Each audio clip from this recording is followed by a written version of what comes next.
Le petit éclat de jour.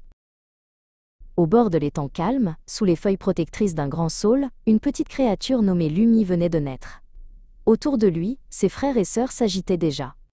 Sa maman, Ondine, le regardait avec tendresse, même si Lumi ne ressemblait pas tout à fait aux autres.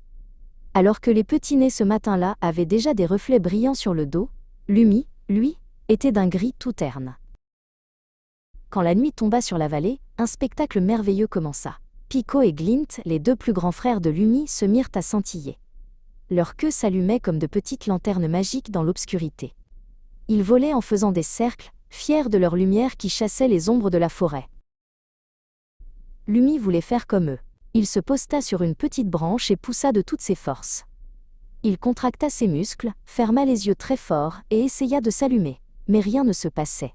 Pico, qui passait par là en brillant de mille feux, s'arrêta pour le regarder en secouant la tête. Lumi restait désespérément gris et sombre dans la nuit. « Tu n'es pas un vrai habitant de la nuit, Lumi », lui dit Glint en tournoyant autour de lui. « On dirait un petit caillou avec des pattes. Comment vas-tu trouver ton chemin si tu ne peux pas éclairer tes pas ?»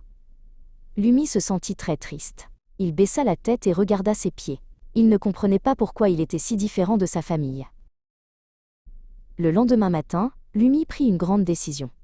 S'il ne pouvait pas briller dans le noir, c'est qu'il devait chercher sa place ailleurs. Il quitta le saule et l'étang pour s'aventurer dans les hautes herbes de la prairie. Le monde lui semblait immense, et chaque brin d'herbe ressemblait à une tour géante qu'il devait contourner. Après une longue marche, Lumi arriva près d'une fleur violette géante. Là, il rencontra Zéphyr, une créature magnifique avec de grandes ailes soyeuses. Zéphyr ne brillait pas comme une lanterne, mais ses ailes avaient les couleurs de l'arc-en-ciel. Lumi n'avait jamais rien vu d'aussi beau. Il s'approcha timidement pour lui demander conseil. Zéphyr écouta l'histoire de Lumi avec patience. Puis, il sourit et déploya largement ses ailes au vent. « Petit Lumi, dit-il d'une voix douce, pourquoi cherches-tu à briller dans l'ombre quand tu es fait pour la lumière ?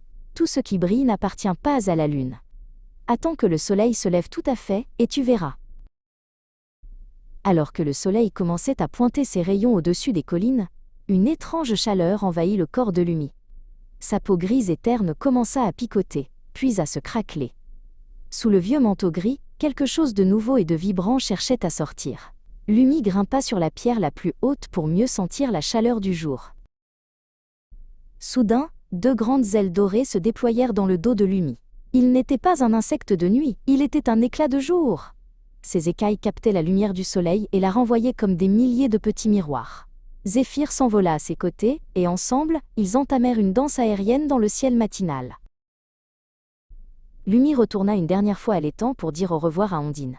En le voyant planer au-dessus de l'eau, plus brillant que n'importe quelle étoile, sa maman comprit qu'il avait enfin trouvé sa vraie famille, celle du soleil. Lumi était différent, non pas parce qu'il était moins beau, mais parce qu'il était né pour illuminer le jour.